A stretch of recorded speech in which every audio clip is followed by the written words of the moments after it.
meeting to order. Today is February 8th, golf committee meeting. All members are present with the exception of the deputy mayor. So I'm going to move ahead and go into the Winterberry Hills Golf Course update, financial report, status of property and general manager report, superintendent's report, irrigation and pump system replacement. So I'll give you the floor, Karen, to start off.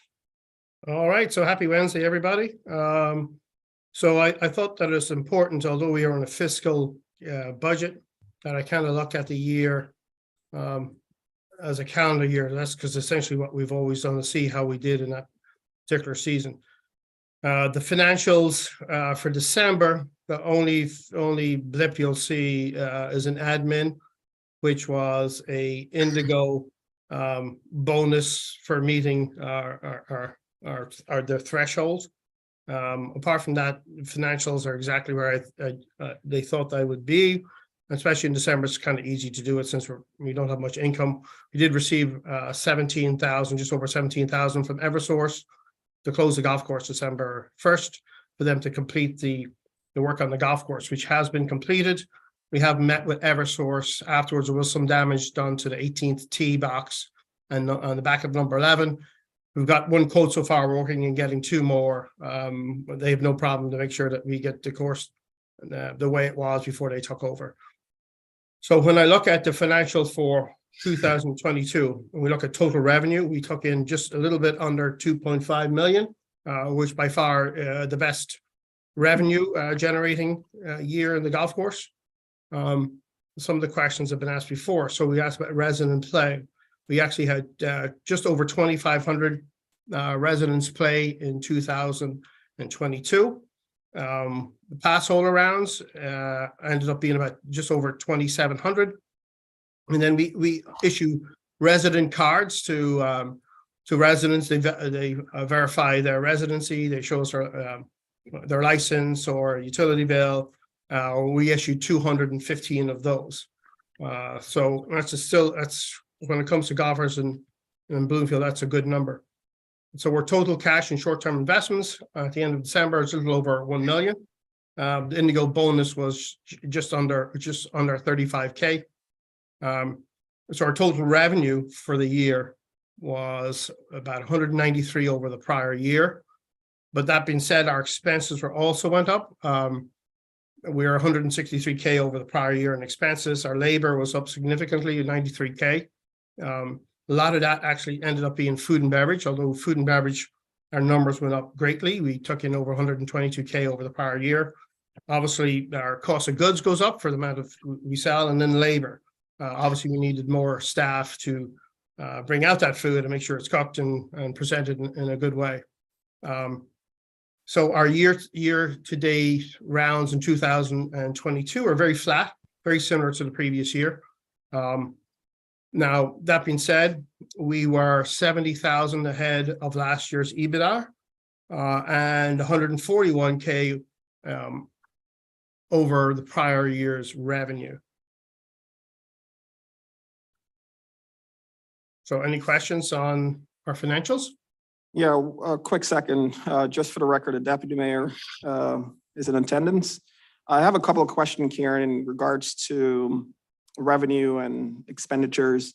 Sure. So in revenue, I understand the 193 and then the 163 in expenses and labor is 93. I know we had talked a couple of times if in this outline with your comments, if you can give a little breakdown for each category on what's the driver for that, what's driving that will better, I guess, help us really dig into understanding what's driving the increase in revenue, and for expenses, why is it up that much? Yeah. Sure. So our expenses essentially was, a lot of it was, ended up being, most of it was in F&B. Our cost of goods went up significantly, nearly 40K. And then our labor went up nearly 70K. So you're talking over 100,000 right there. We all love to see our F&B, our numbers going up, but obviously there's a cost of doing that business. So although we went up a lot, we also spent a lot to try and to satisfy those needs. Now, apart from that, we're looking at in general what everyone's seeing with their expenditures. You know, electricity has gone up significantly.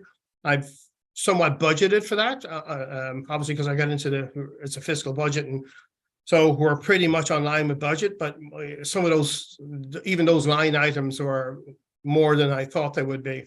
The other thing is with labor. You know, minimum wage now is going to be close to $15. So just labor, you know, has continued to rise. There are two biggest ones: labor and then utilities.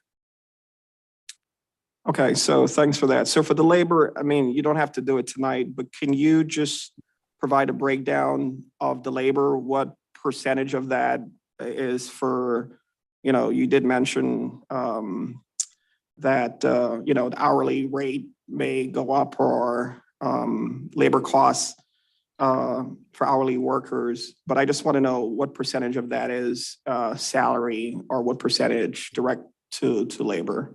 Sure. I mean, to hourly. Yep, absolutely. Okay, and that's it for me. I see, Brad. Yeah, first, according to this, only 10% of our rounds, or even less, 9% are residents. Is that right? That's correct. So it doesn't matter what we charge. Okay, so for residents, it's not going to make a difference. Second thing is actually for a hospitality industry to hold your inflation rate to 6.6% of cost as a percentage of revenue is astonishing. So you're well below industry average. So I think it's remarkable. Good, very good reporting, and very good performance. That the inflation rate is 6.6%. That's way above every other service industry, hospitality service industry. Yeah.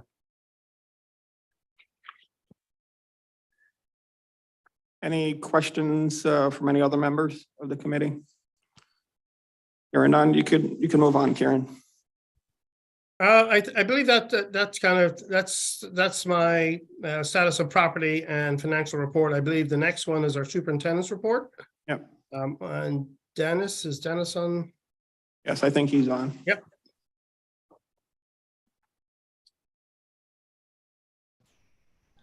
Hi, everybody. Good evening. Not much different than last month's report, just preparing the golf course for the coming year, getting equipment ready, administrative programs, and getting our costs for supplies and such, just getting everything streamlined and efficient to implement for the coming year. We're at the point right now where we're looking to start getting our staff lined up for the season and get them all on board probably around early March. We did have 2 personnel changes this recently. We had our equipment manager leave us for another golf course that paid more money, and an assistant that left us that was paying more money. So we have since replaced the assistant, and we're searching for a new equipment manager. Any questions? No questions from me. Any questions from the committee? I will say, Councillor, that with as in Dennis' report mentioned that the weather was so much warmer in January than previous years, we're potentially looking at opening very shortly if the weather pattern continues. That's good news. Kieran just wants to sell sweaters. That's all. That's good. All right. So if we don't have any questions for the superintendent, we're going to go on to irrigation and pump system replacement update, and that's Dave Malesko. Thank you, Mr. Chair. Just a quick update.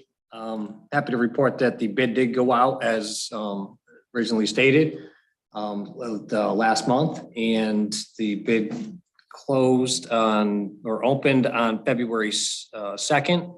And currently we have 1 bid from DAF Services Incorporated in what was in the anticipated price of $231,000. $1,736.69. So I need to follow up with Nancy Haynes, our purchasing coordinator, to find out what the next steps are in awarding this bid. We will include the golf course, specifically Dennis, on this project here so that they can start working out schedules as we move forward. But I'm happy to report that the bid closed and came in as what we anticipated. That's excellent news. Thank you for that update, Dave. Okay, any questions for Dave? Okay, hearing none. We're going to go on to old business discussion regarding the 2023 golf fees. Kieran, is that you? Yeah, India, can you pull up the PowerPoint presentation? Yeah, Kieran, I don't know if it's appropriate, but I might be able to help drive this one if you're okay with that. Okay, yeah, absolutely. Yeah, can we go to the other tab? Yeah, okay, so we wanted to address the conversation from last month, just because I think there wasn't closure with that yet, and maybe address or hopefully allow the golf committee to make a decision. Yeah, India, this slide's perfect. So just to reiterate, the resident rate, so talking about the Winterberry Men's Golf Association, which we won't rehash everything from last month, but I think there was a lot of good conversation there, some dialogue back and forth, and wanted to talk about our proposal, which remains unchanged. That being said, the WMGA is an appreciated group. We hope it continues to grow. We hope it continues to become even more successful. And I want to reiterate that I don't believe our recommendation should take away any value, appreciation, acknowledgement for their loyalty and camaraderie that exists there at the club. But that being said, this proposal only affects the non-residents in the Men's Golf Association. Fact of the matter is, it's in the highest demand period where we can achieve full rack rate with plenty of demand. It's a Sunday weekend morning. As you've all seen in our financials, and many of you can attest to, certainly Brad, during COVID and post-COVID, there's just a surging demand for golf that does not seem to be waning. And it's led golf operators all over the country to rethink rates, policies that have existed for years and in some cases decades. And I promise to be brief, but to illustrate one point that I think has merit, if you go back to 2010, which coincidentally was Kieran's first year, our rack fee, including a cart, was $79. And our proposal for 2023 is $85. So that's a 7.5% increase. If you were to have increased the 79 1% a year for the last 12 years, we'd be just 10 cents shy of $90. So this is not an attempt to do anything nefarious or take advantage in any way, shape, or form. This is acknowledging that from the non-resident side, which has been consistent with our strategy in the past, we believe that is certainly commensurate in the market, if not still leaving us some opportunities, and want to underscore that. And I want to highlight one other point that was brought up, which is, all these changes that we've proposed, or these couple of changes, don't really seem to add up to that much money. So why do them? And I think that, certainly that can be subjective, but becoming a self-sustaining operation is really our primary motivation. And that's been, directed from this group, directed from, certainly the town over the years, but, picking up pennies, nickels, and dimes, that's our business. There aren't large levers to pull. It's a bunch of small levers, and being surgical with our approach to where we identify opportunities is paramount to keeping ourselves successful. And the more revenue we bring in, and in this case from non-residents, the more marketing efforts and town resident programming and other benefits to maybe even the non-golfing community in Bloomfield, who are ultimately responsible for the golf course, we can provide. So we talked a bit about inflation. It's certainly in the financials. Appreciate Brad bringing it up that we've mitigated it to a high degree by leaning on doing more with less, relying on national partnerships, cross-training, there's all kinds of tactics you can do, but the rising cost of energy and labor, raw materials, chemical and FERT have been through the roof.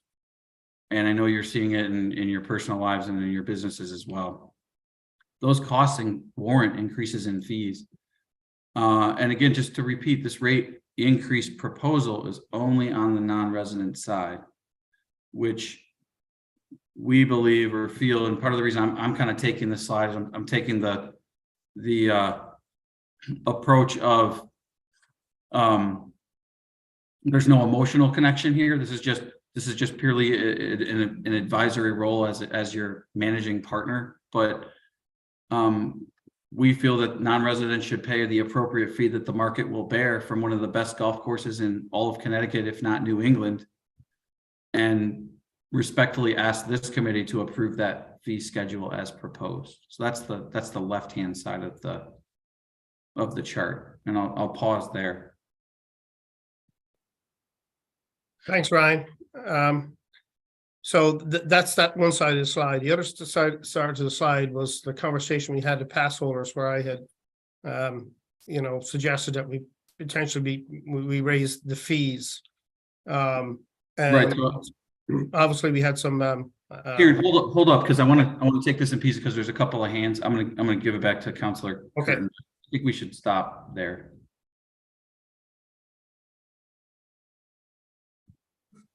Councilman Hahn? Thank you. So in terms of, bringing the WMGA, that's the name of the group, right? Am I getting that correct? In terms of bringing them up, bringing their rate up to the proposal that you have to raise the rate, I'm 100% in agreement with, especially if it's not raising the resident rates. As you stated, costs are rising. A lot of us are tackling with the different things that are coming with inflation. So I completely understand, the route that you're looking to take, and I'm 100% in agreement with it. I do appreciate how much they've been patrons of the golf course, and how much they frequent the golf course. But we have to, I think this is a necessary step to make sure that our residents are bearing the brunt of the rising costs. In addition to that, I'm not sure if any of you saw the emails that were shared from that group. But they did also mention some concerns about it. So the only thing that I'm hoping is, like I said, I agree with this. I'm just hoping that there is some perhaps some correspondence that's being had with this group as well.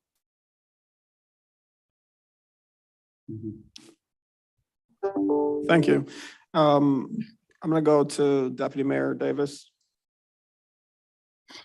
Thank you, Mr. Chair. I just wanted to chime in and say that I fully support the increase for the non-resident rates, and I think it's a destination course, and the rates have been stagnant for years. And I think that I'll follow up with Councilman Mahan said that we need to make sure that our residents are not absorbing the increase in costs, and I think it's only fair and it makes sense to increase them for non-residents. So I'm fully on board. Thank you.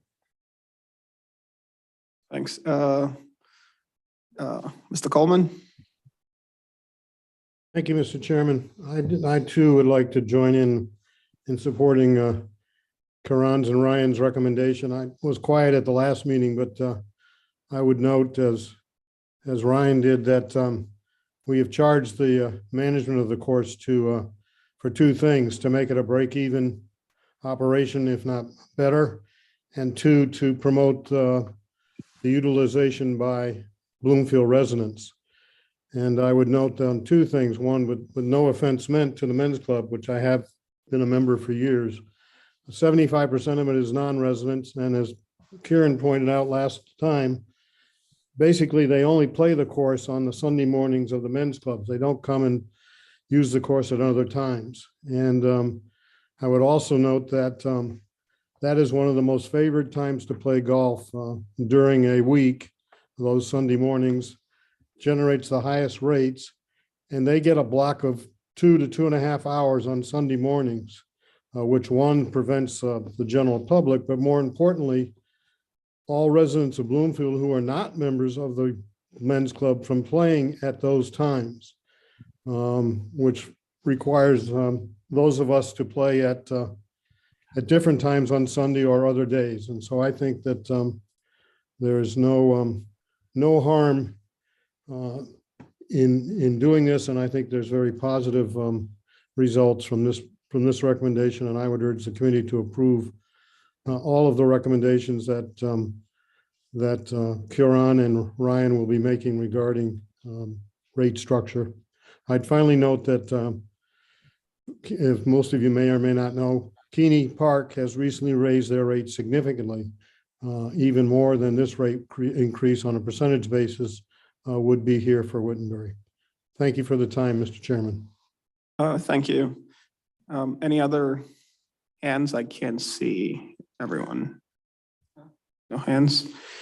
Okay, I'm in agreement with this. And if I can get a member of the committee to put a motion on the floor.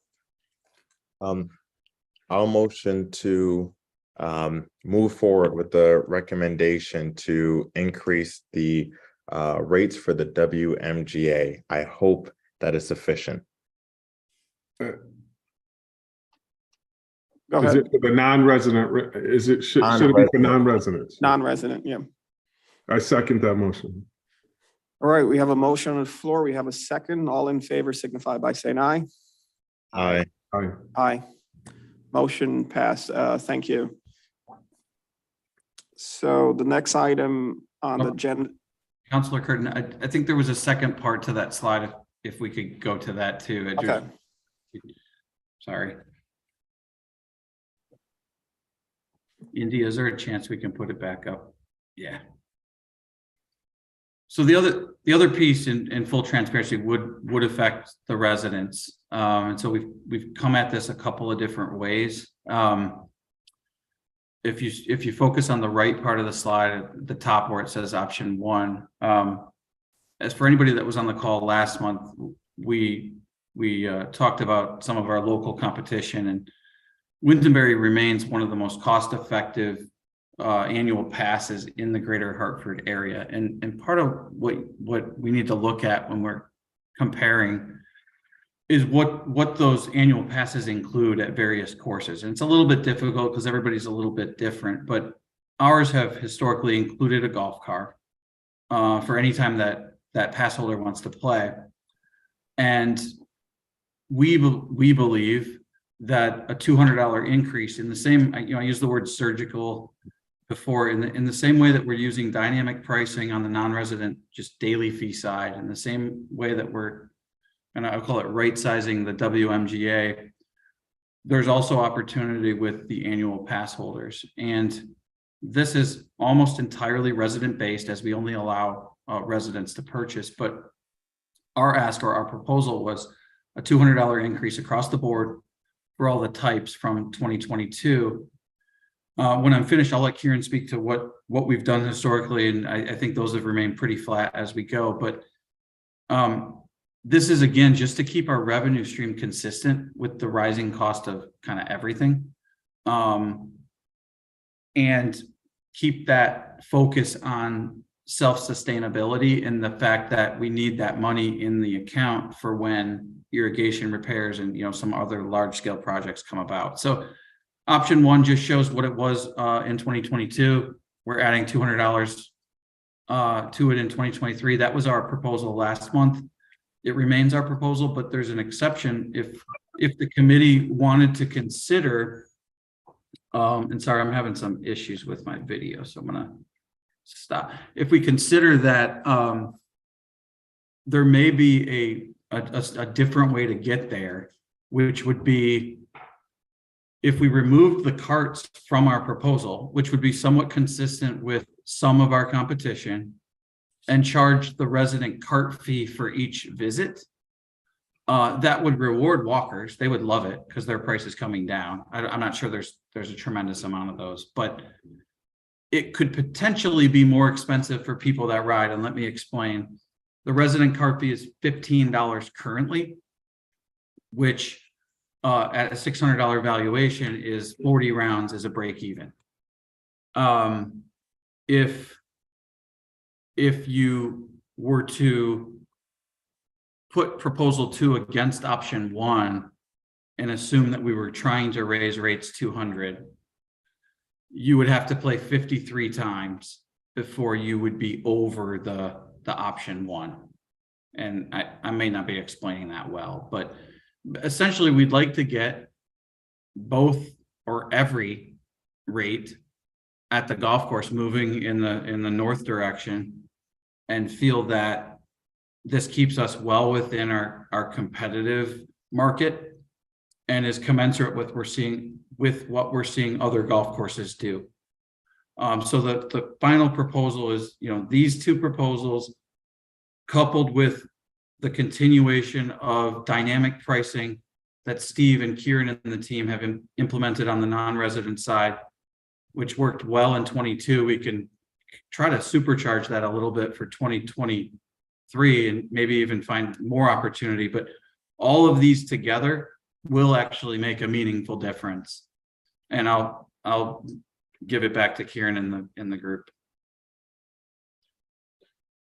Essentially, the reason for option 2 was to kind of more match apples to apples, because when we put our golf course against any others, we were so much more. But so I broke out cart fees, and then if you match us against any other our competitors, even golf courses we wouldn't consider in our category or quality, we are still very competitive along those lines, and that would be a walking only pass, no carts included, and they would pay for cart as they played if they wanted them.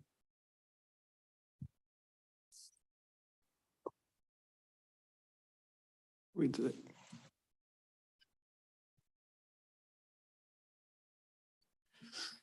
Okay, thanks for that, Karen.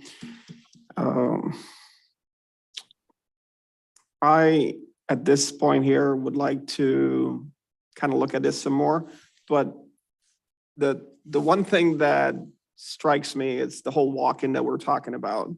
And I think historically, Winterberry Hills Golf Course has never been conducive to walk-in. It's number one, it's a tough course to walk. And I think that historically, the management team has discouraged, or whatever the case may be, walk-in. So the whole foundation of the course is built on, hey, it's better to get a cart. So that shift is something new.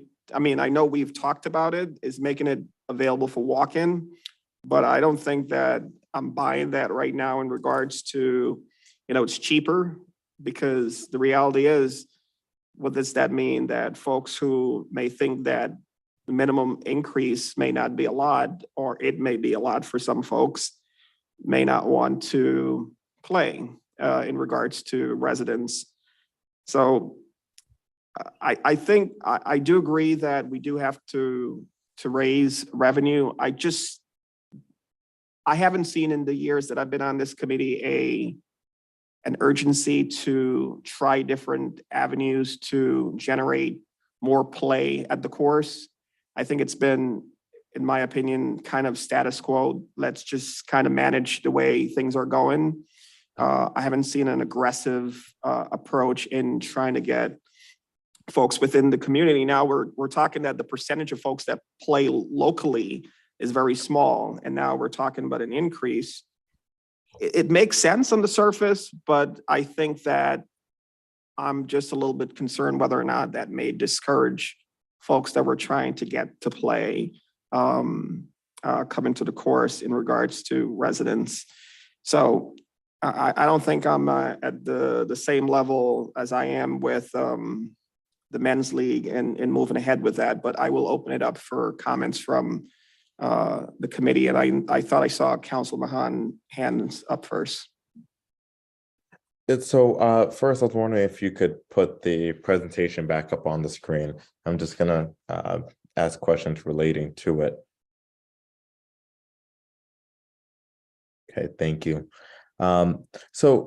My quick question, just to clarify, is so with the cart fee paid per round.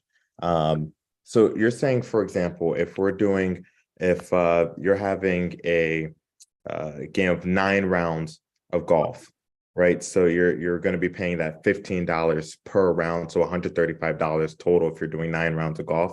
Is that what you're saying here? That's correct. Okay.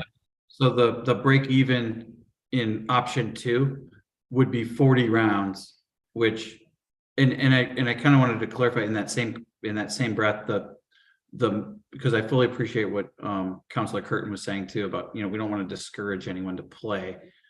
An annual pass is almost always purchased by a very loyal and very frequent golfer, because they're committing, thousands of dollars, really most of their golf money, to your facility. So it would be unlikely that it would prevent, new entries to the game, or even people that are, even casual golfers. This is a core product for a core golfer. Oh, okay. So, and that helped to clarify my second question, that this is, as it states here, it's specifically for annual pass holders. The problem that I'm having is, I feel like, for me at least, option 2 would be a non-starter for me, just because I think it's going to raise that barrier, that financial barrier to playing golf. Is going to raise that a bit too high for quite a bit of people, because if let's just say you're going through 9 rounds of golf, it's $135 versus $200. That is a $200 increase that's stretched over a season. I'm sorry, Council. No, so if you look at the 2023 proposal, though, in option 2, we took out the entire. You're starting $600 lower. You would have paid $2,650 last year and only $2,050 this year. So I just wanted to make that. I know I didn't explain it perfectly. So I guess, okay. So do you think that residents would about even out between both proposals? Like, is the cost associated with either going to be about even, or which one would affect those residents more, if any? Kieran, you're going to have to step in there. So if we keep it as a current level, obviously golf carts included. If one of the residents played 100 times, the top one is what they would like. They would want the golf cars included. Since we base it on 40 to 50 rounds, which is probably more realistic for a lot of the pass holders, it would be more cost conscious to those. Plus, it gives the opportunity for somebody to become a pass holder paying significantly less. Okay. All right. Thank you very much. Deputy Mayor. Yeah, thank you, Mr. Chair. I just wanted to ask, I think this question has been answered before, but when was the last time the rates were increased for the residents on the pass? The residents, I've been here, this is my 14th season. We have never raised the resident rates, the pass holder rates. Non-resident, yes, but resident, I don't believe so. Okay. And I would just piggyback on someone's comment about typically the folks who do the annual passes are avid golfers, men and women who play a lot. And I think the $200 increase is reasonable. It's been 14 years. I think, again, we have one of the best courses in the state, if not in New England. And I really believe that, we take a lot from our experts, and Karen, you and your staff and the consultants, about what going rates are in other courses. And I really think that increasing the rate, and the argument about with carts or without carts, I think without carts, you could actually lose money depending on the rate that people play. But I'll leave it to you all. But I'm supportive of the golf course becoming more efficient and raising more revenue. And I think that this is a way, and I don't believe that an increase in the rate is going to prohibit someone who is new to the game from becoming an annual pass holder or someone. I just think that, it's for the avid golfer, someone who plays a lot, and most new golfers are not going to initially jump into something like that. So thank you.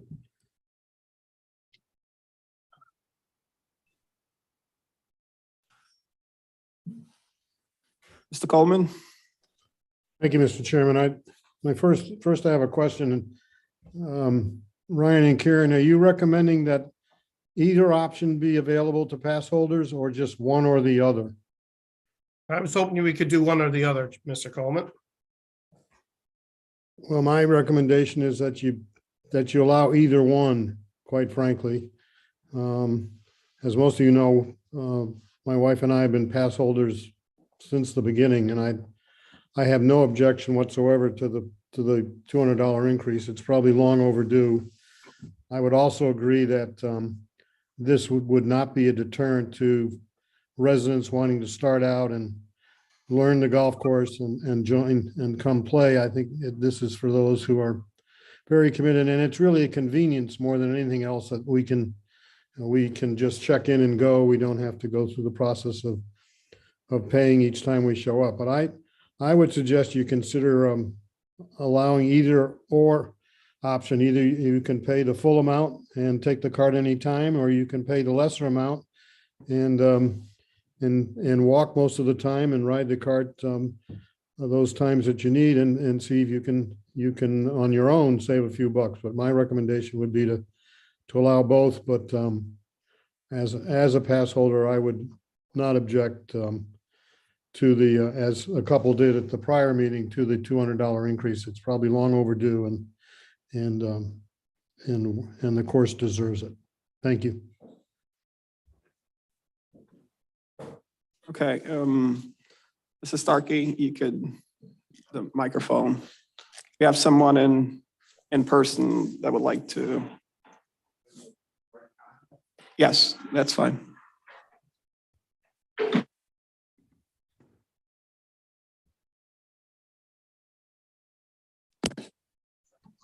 Just quickly, looking at the. Just your name and address, please, sir. Bill Starkey, WMGA member, former Bloomfield resident, looking forward to moving back to town at some point in the near future. I think with all of the increases that we're having in the economy today, I don't have any problem with the increase. I would think that most of my colleagues would go along with that. I just want to say the men's club, we're there when it's raining, when it's 32 degrees and there's nobody else going on the golf course, and we're paying that fee.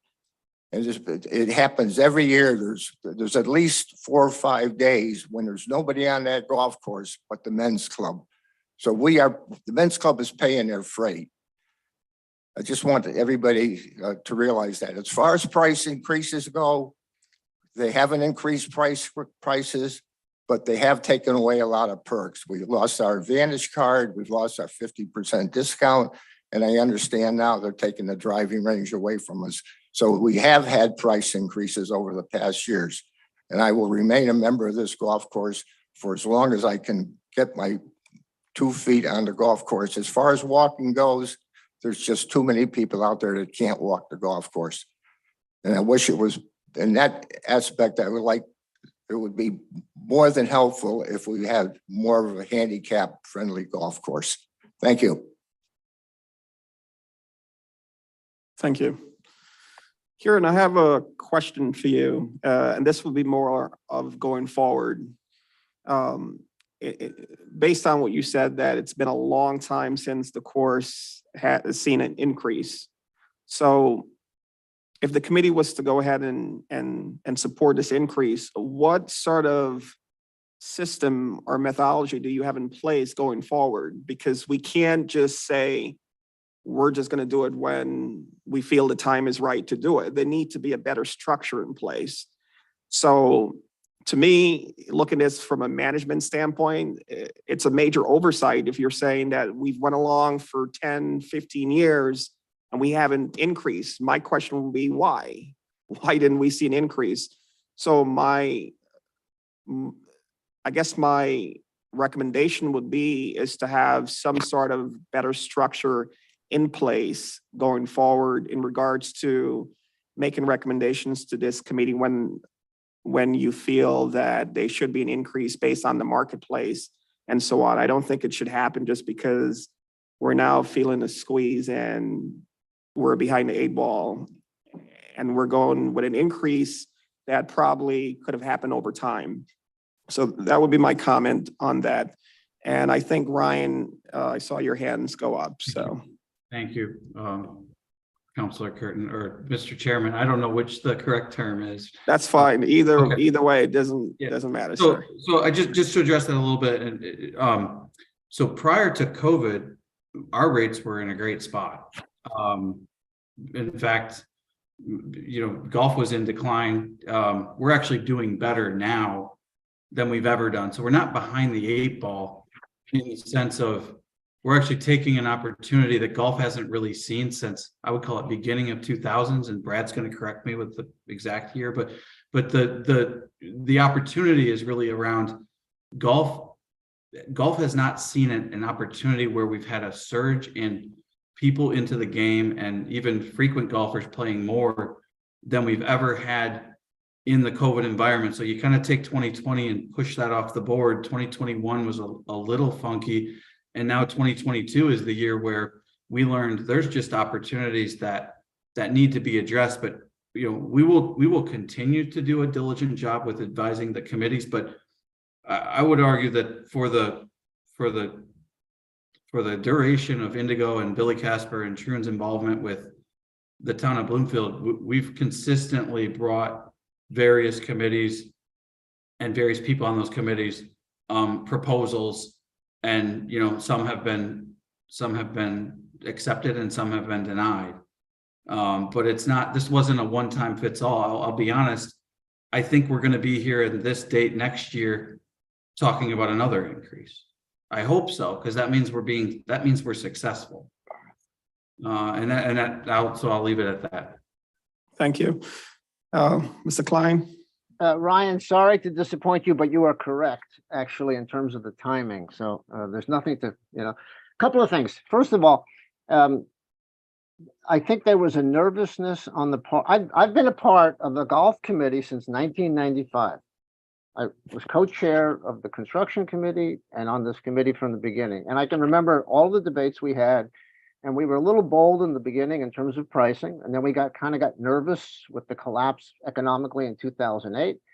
And I will say this, to the chairman's concern, this committee was the biggest obstacle to a rate increase. There was always a nervousness that that by raising rates, we would reduce play.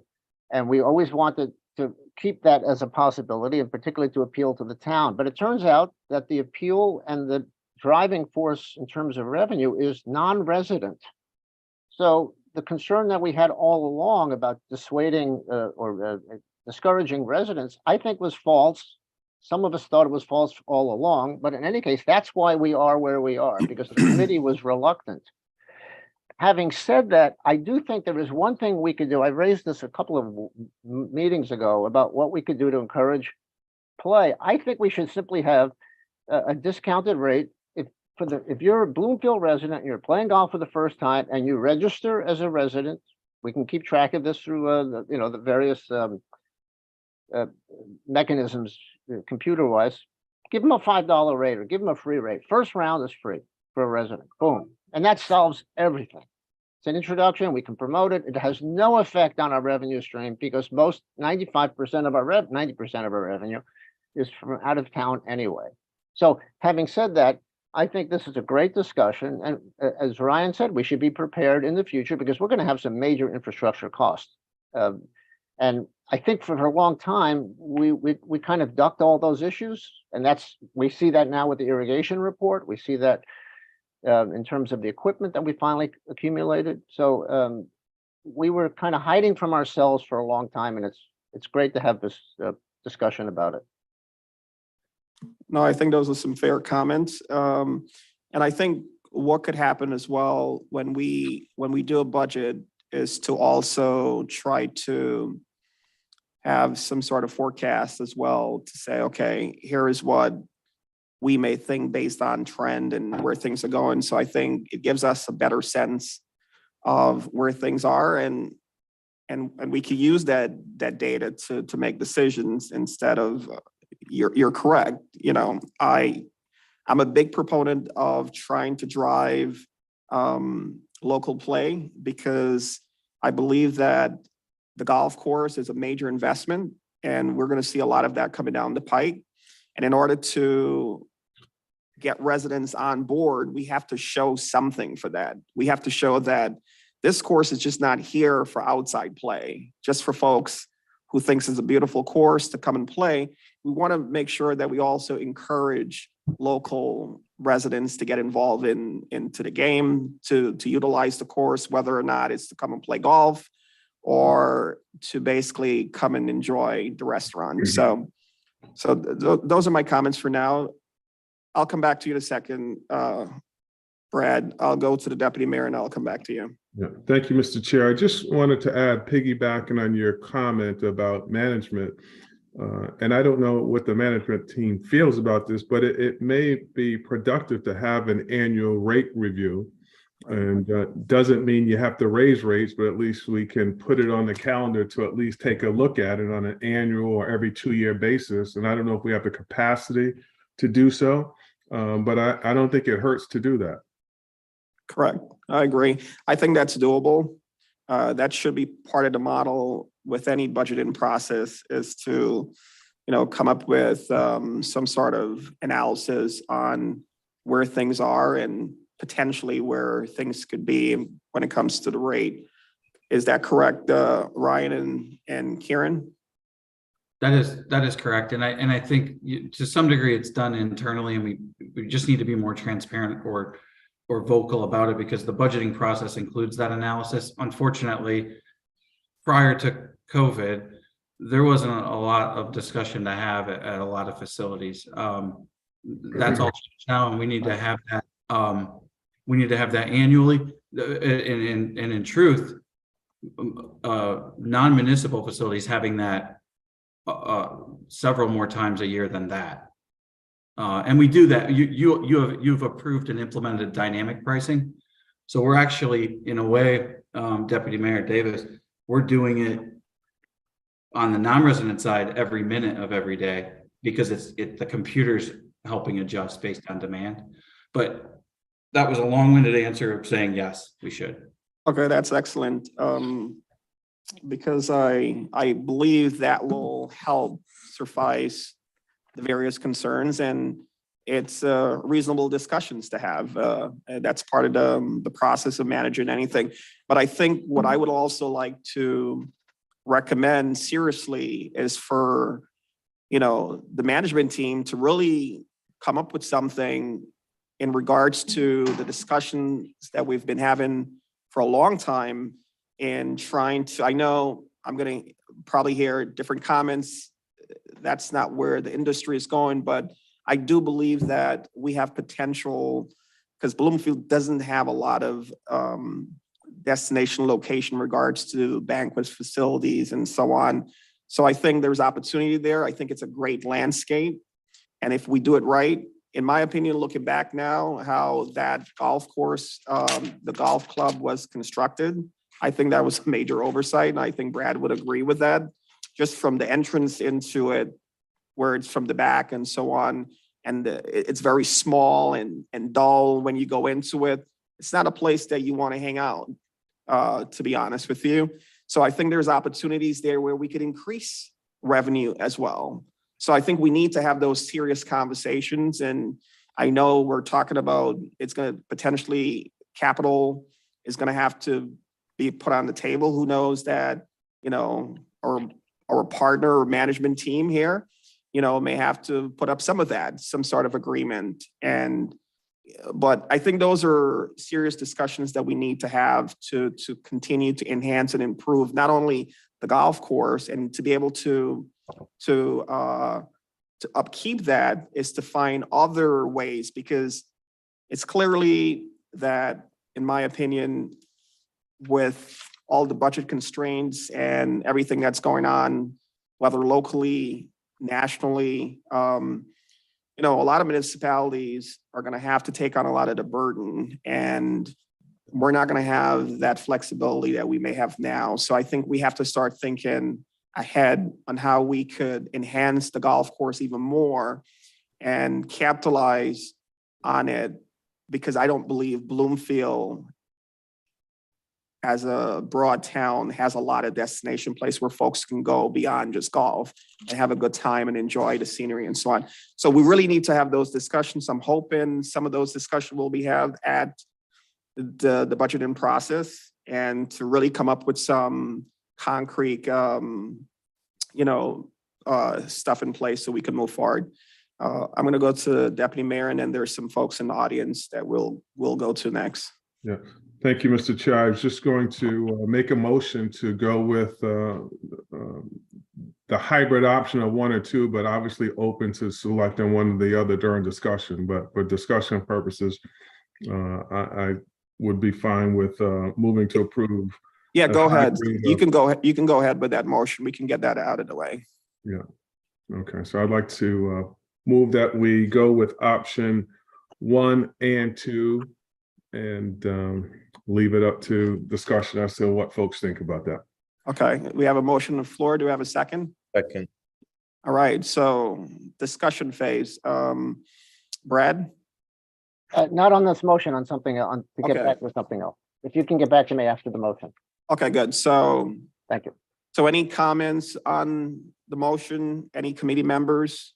I also, how I operate and manage the meeting, I want to give, members within the public as well to engage within this dialogue. So I'm going to check with Indy in a second, because I saw quite a few hands pop before that. So I'm going to go to committee members, then I'm going to go to India to see if there's any comments pertaining to the motion, and we'll go from there.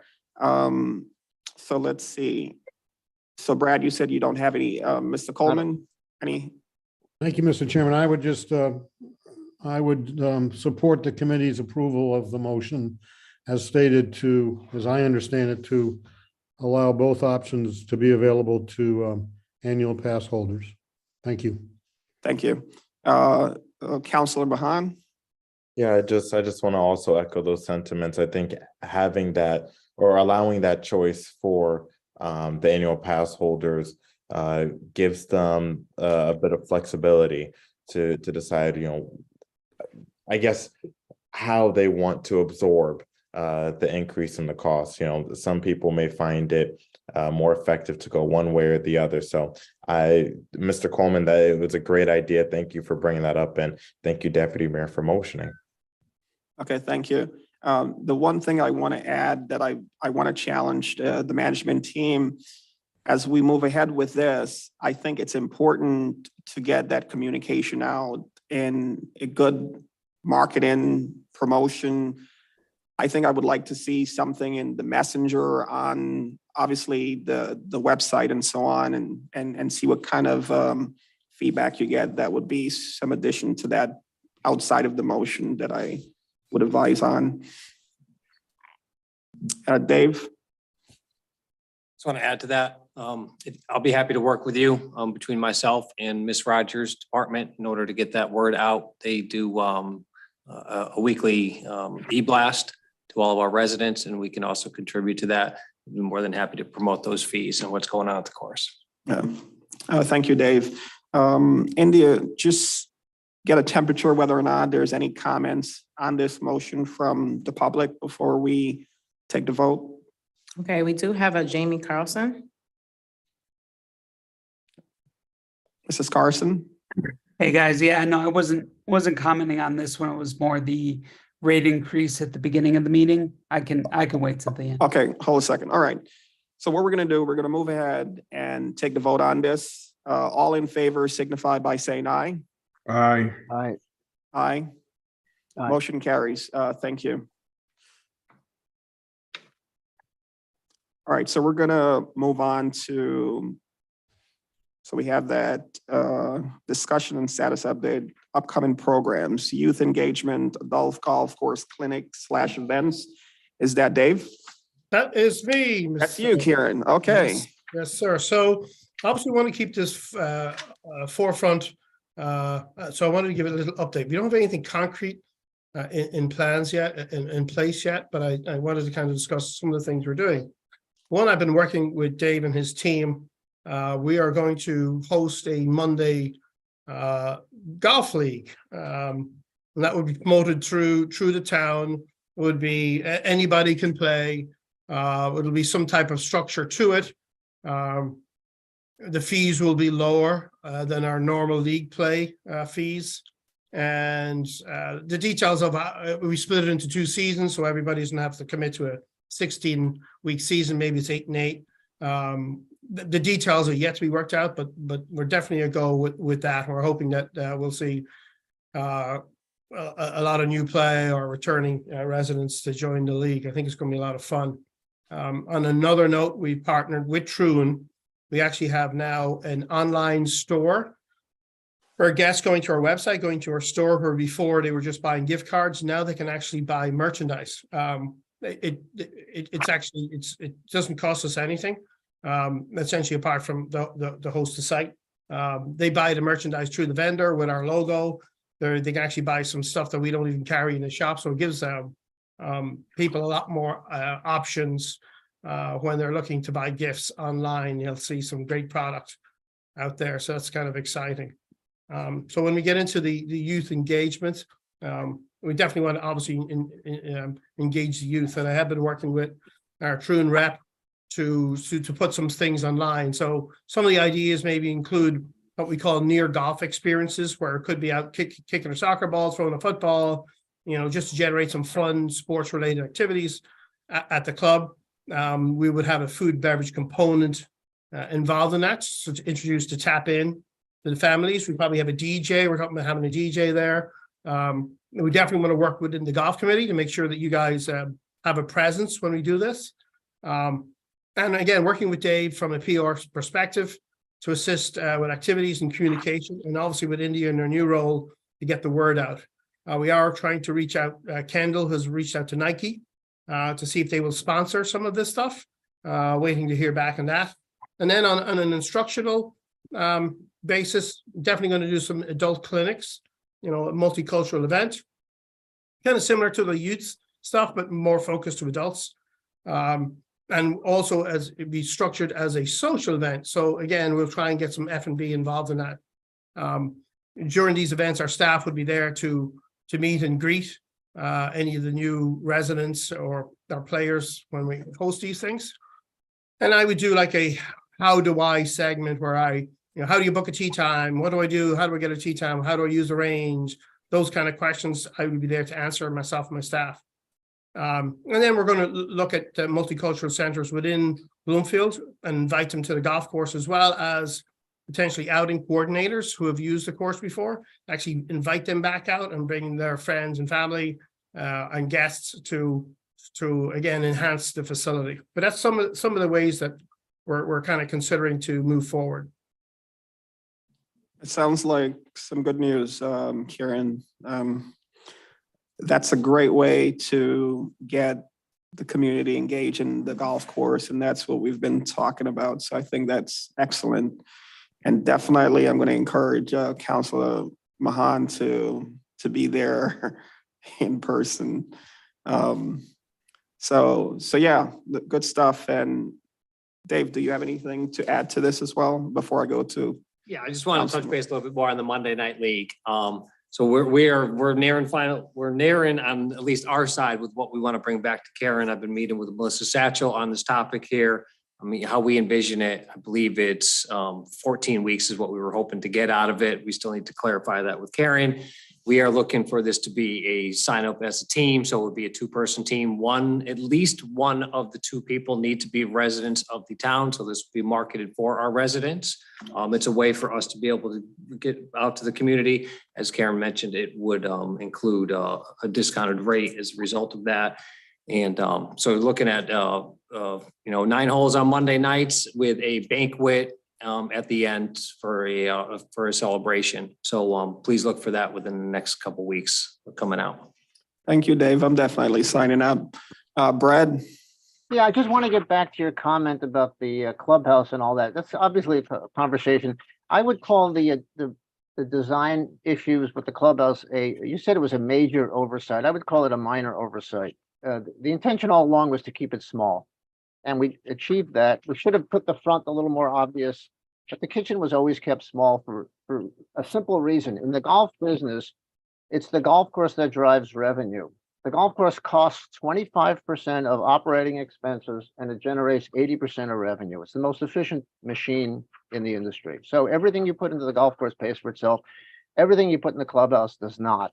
And so that's basically guided our decision. And so, in our town, given where the golf course is, we're better off developing and redeveloping the Wintonberry Mall. And given residential patterns, I know that's a big discussion. It's a complicated issue, but that to me is the most efficient thing. And obviously design issues inside, we kind of screwed up a little bit here and there, but that's not the problem with the golf course, I don't think. And it's not the problem with Bloomfield. So I think the focus needs to be on the golf course itself. And we'll have this discussion on and on. We've had it before. It's a healthy discussion. I think the more we learn about the golf business, I think it's great for everybody. So, and these kind of discussions, I love this meeting for that reason. So thank you. Yeah, no, thanks for those comments. Just my comment wasn't about whether or not it was a failure. It was just about now, how do we think about the next 20 years of the golf course? Sure. And I think we would be remiss in looking now and seeing some opportunities and potential not to think about what that golf course can be. And I understand what you're saying about when you look globally.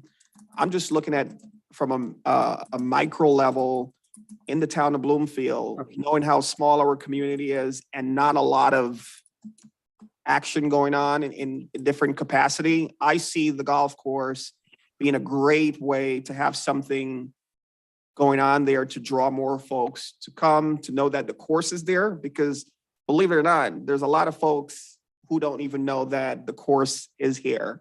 And they probably think it's a part of some other town, but it's either here or there. But I get your point, but I think it's definitely something that I believe, and I think others have said it, that it's something that we could look into and do a market study and figure out whether or not it's something that we can capitalize on.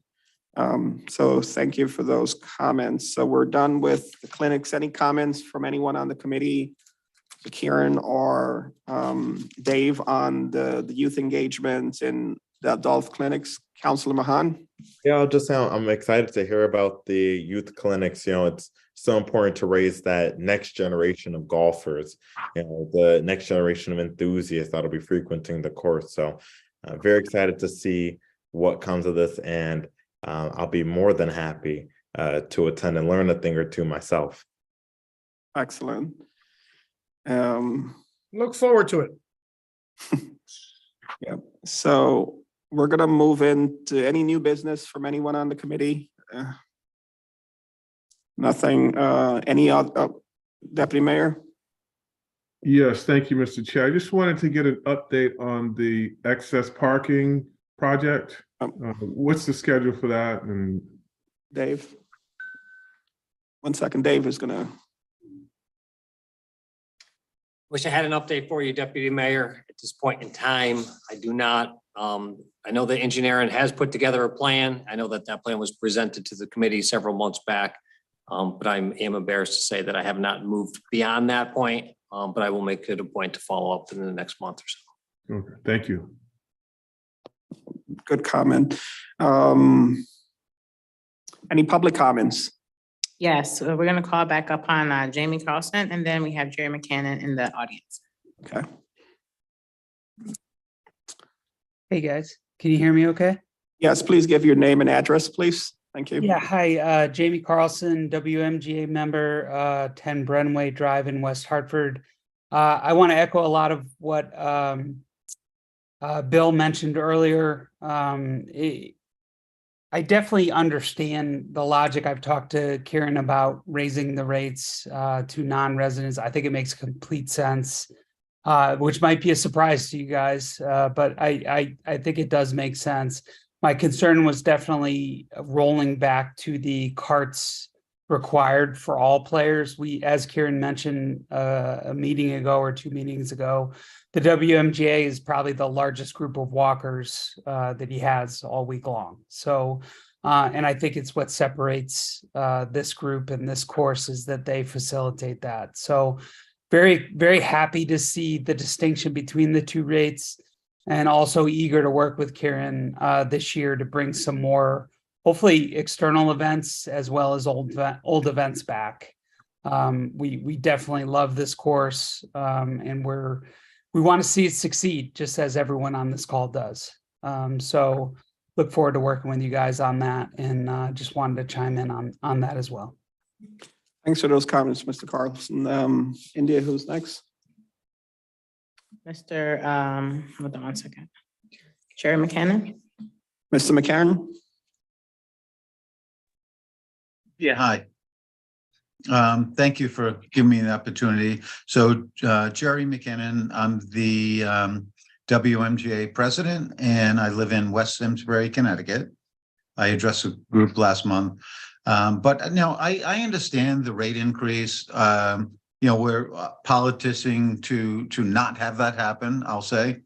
But I get it. I really do. I understand the beauty of the golf course, and we're privileged to play in an area that gives us the opportunity to play at a great golf course and have a great men's league on top of it, number one. So I'll say that first and foremost.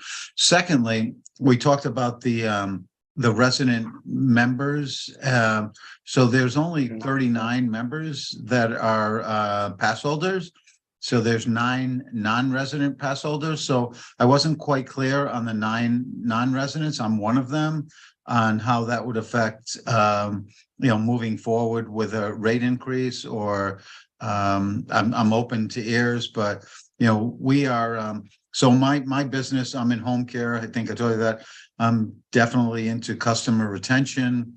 I do that every day and every week with my clients, and I think it's important to have those 9 non-resident pass holders to be a part of this. I will say exclusive club, and I just want to know your thoughts on that as well. But thank you. Thank you, Jerry. Any other comments?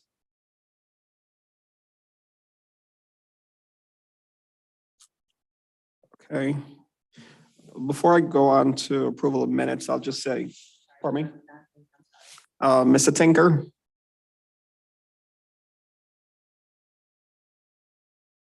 Don Tinker, 84 Dino Road, Bristol, Connecticut. Can everyone hear me? Yes. All right. Thank you, Counselor and Chair. Appreciate the minutes, and I want to echo some of the things. Yeah, we are long past due in raising the rates.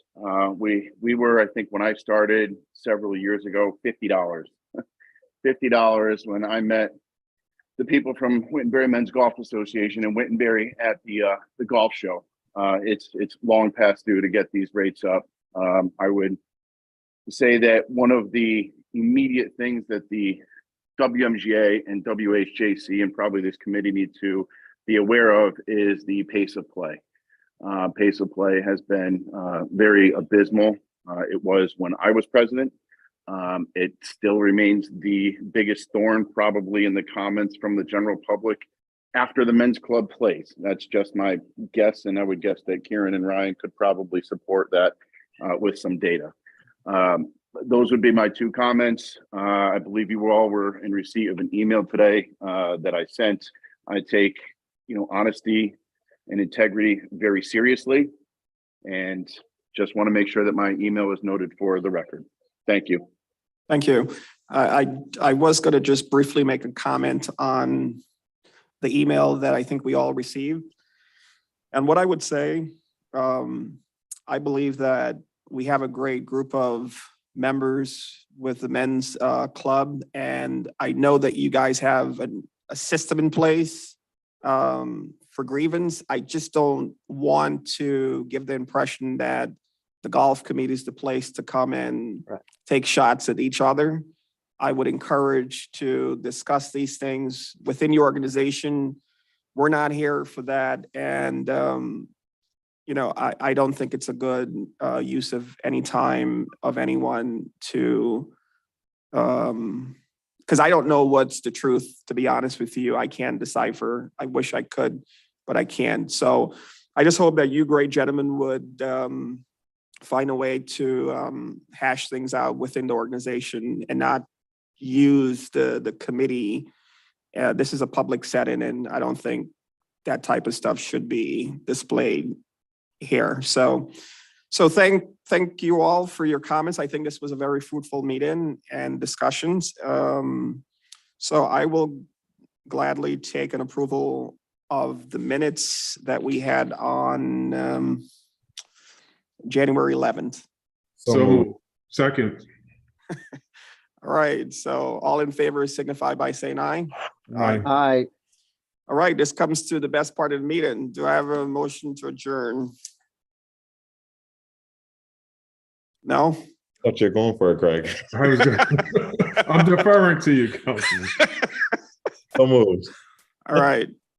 All right, guys, have a wonderful evening, everyone, and be safe. And I'll see you soon sometime on the golf course. Good night.